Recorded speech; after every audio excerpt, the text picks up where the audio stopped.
खाइल निकला न पील निकला तो कुछ नहीं निकला जाता ना बैठ जाता कहां पढ़ाई 3 लाख रुपया गरीब आदमी कहां से दे पानी पी रहता नहीं काहे रोवतनी खाए के ठेकाना आदमी कहां से हाथ में किस्त कहां से भरी हमारा 2.5 लाख ले लेबे 2.5 लाख रुपया राउर कतना रुपया रहला 2 लाख रुपया राउर कतना रहला हमारे 1 लाख राउर कतना रहला हमार 1.5 लाख राउर जी 1.5 लाख राउर हमरो 1 लाख राउर हमरो 1 लाख 2.5 लाख 2.5 लाख हमरो 1 लाख ले बाटे भैया हमर 3.5 लाख 3.5 लाख रुपया बड़ी लो बहुत नौरंगा जवनिया गौरा बहुत महिला के फंसा देले बड़ी। अच्छा 2 नंबर के धंधा लगावे के तैयार बा जहर खाए के तैयार बा 2-3 जानी के पानी हमर जानकारी मिलल है 2-3 गो औरत के पानी चढ़ता केहू से 2 लाख केहू से 1.5 लाख केहू बहुत बड़ धोखा घड़ी माने लगभग कतना के आंकड़ा में नहीं ठगी बा करीब 50-60 लाख के बा 50-60 लाख 50-60 लाख के।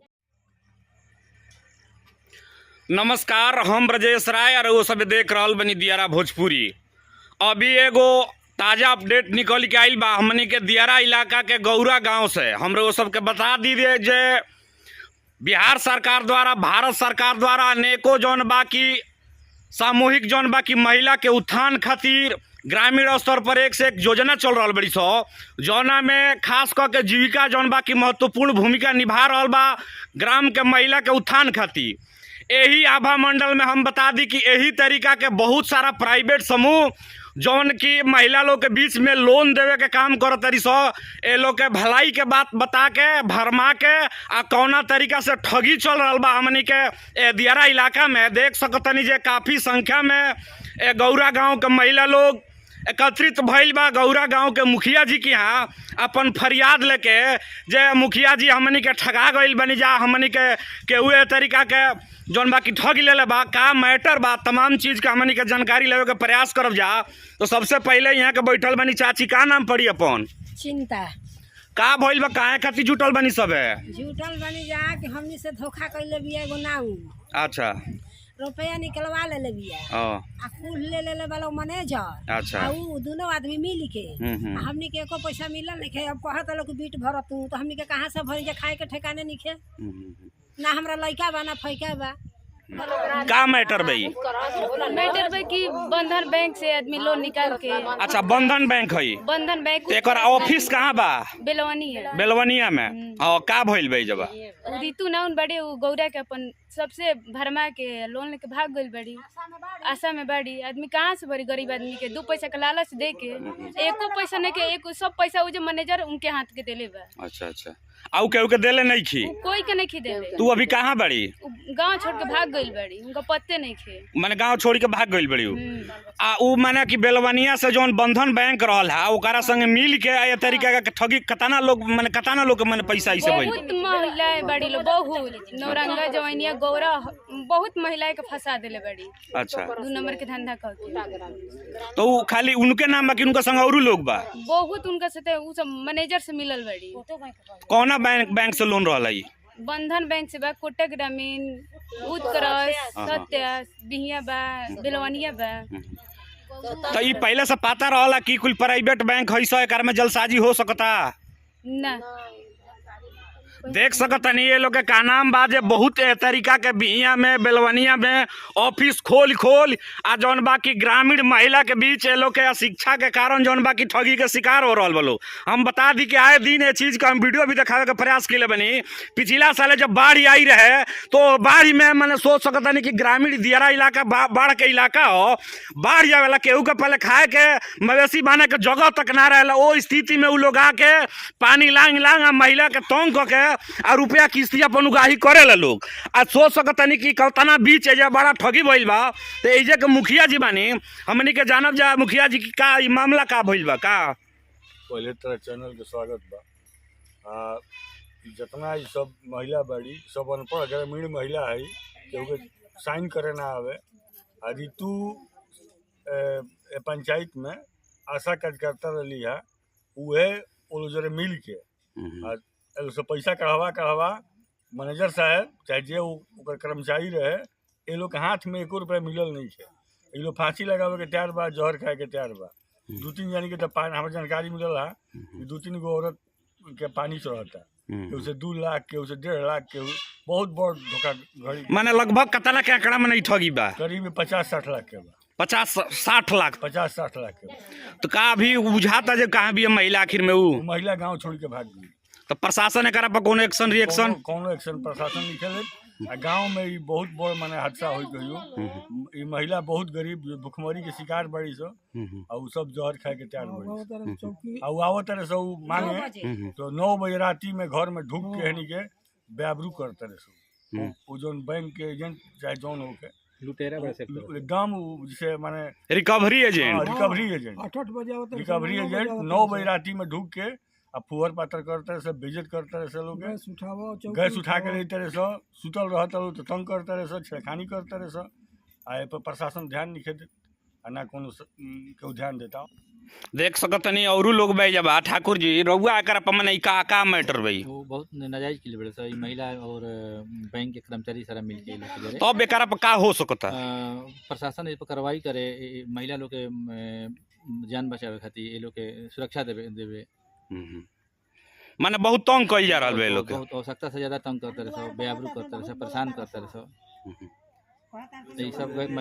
महिला जन बातन गरीब परिवार से वालों ये लोग वो समर्थ नहीं है बीट बांध दिया है सभी लोग बीट बांध दिया है लोग इतना हमको कलेक्शन दो सप्ताह में महीना में 15 दिन पर 20 दिन पर कहाँ से ये महिला निहायत गरीब महिला है सब सारे पैसा ले लिया खाने का ठीक नहीं है 1.5 लाख 2 लाख रुपए इन लोगों को दे दिया उसके साथ मिलकर और वहीं से पैसा ब्रांच से पैसा इन लोगों के नाम पर उठा लिया है माने पैसा ये लोग को उठ गइल बा ये लोग के नाम पर हाथ में पैसा नहीं मिला है 1 रुपया नहीं मिला है इन्हीं लोग तगादा हो रहा है सोच सकत नहीं जब के स्थिति कि पैसा तो एक तो ये लोग के हाथ में मिलबो ना कइल आ ऊपर से ये लोग के घर में आके राती खाने जौन बा के लोग के तंग कइल जा रहल बा बेइज्जत कइल जा रहल बा डरावल धमकावल जा रहल बा तो ये सब बात माने कि प्रशासन से रउआ सब ना कनी हां ना सर हमने का तो कुछ बुझाता नहीं कि हमको कुछ देले भैया रउआ पर कतना ठगी माने अथी बा हिसाब किताब हमारा 45,000 40,000 रुपया हाँ। तो 40,000 रुपया रउआ ले रही ना हमने के हाथ में मिलल नहीं खे रउआ कतना रुपया ले रही हमारा 2.5 लाख ले लेबे 2.5 लाख रुपया राउर कतना रुपया रहला 2 लाख रुपया राउर कतना रहला हमारे 1 लाख राउर कतना रहला हमारा 1.5 लाख राउर जी 1.5 लाख राउर हमरो 1 लाख राउर हमरो 1 लाख सोच सकत नहीं कि माने कि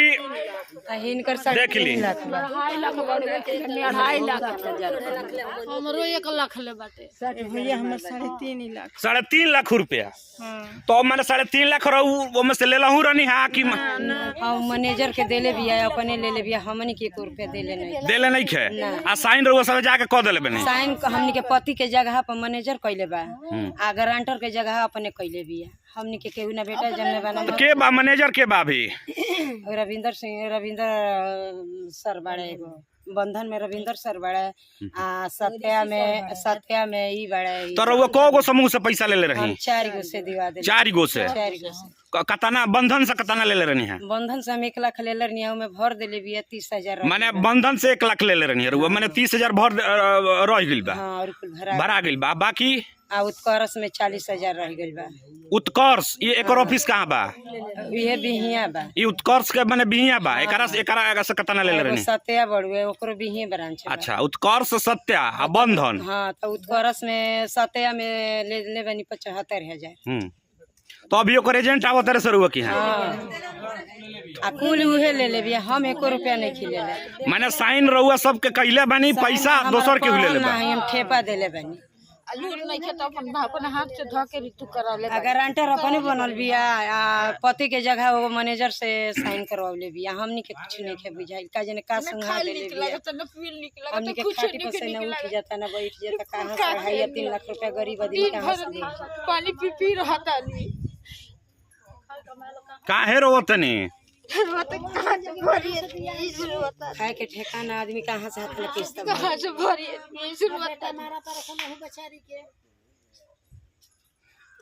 सोच सकतनी पीड़ा ए महिला के इनकर का नाम बा जो हम तो अफदारा में पड़ल बानी लइका मारत तारे से पीटत तारे से कोनो आस नहीं खे तो का बुझाता रहुआ सबके का बुझाता अब में का होई? अब एकरा में सब लोग अपन अपन फरियाद लेके गांव के जनता मुखिया जी के यहाँ जुटल बा। मुखिया जी से सलाह लिया था कि का एकरा में कल जाए। बुझाता जे आत्महत्या करे के स्थिति आ गई बा औरतन के। हाँ, सब ई जितना फ्रॉड कैले बड़ी नीतू देवी गौरा के आ बैंक के मैनेजर मिल करके सबसे पैसा उठा करके कुछ अपने ले ले बड़ी, कुछ बैंक के स्टाफ ले ले बड़े, आ सारा गांव के जनता जौन बड़े परेशान बड़े। आवत तरह से 9 बजे 8 बजे रात खा परेशान कर तरह से मेहरारू लोग के शब्द बोल तरह से, बल्टी उठाव तरह से, चौकी कह तरह से उठा के ले जाए पर। तो पुलिस मैंने कोनो कार्रवाई नहीं करत? अभी पुलिस कार्रवाई, अभी तो मुखिया जी के यहाँ सब लोग फरियाद लेके आइल बा। एकरा बाद अब आगे की स्थिति का होई तब आगे केकरा भी जाए के प्रोग्राम चलता? जैसन हमने के बानी मुखिया जी गांव के जैसन यहाँ के कहब वैसन हमने के करब जा। देख सकतनी बहुत बड़का एकरा के घोटाला कहल जाई। हमनी के ये कहब जा दियारा भोजपुरी के माध्यम से हमनी के भोजपुर जिला अधिकारी महोदय के कि ये चीज पर जल्द से जल्द वहाँ के संज्ञान ली। सोच सकतनी कि दियारा इलाका में मैंने कतना गरीब लोग बा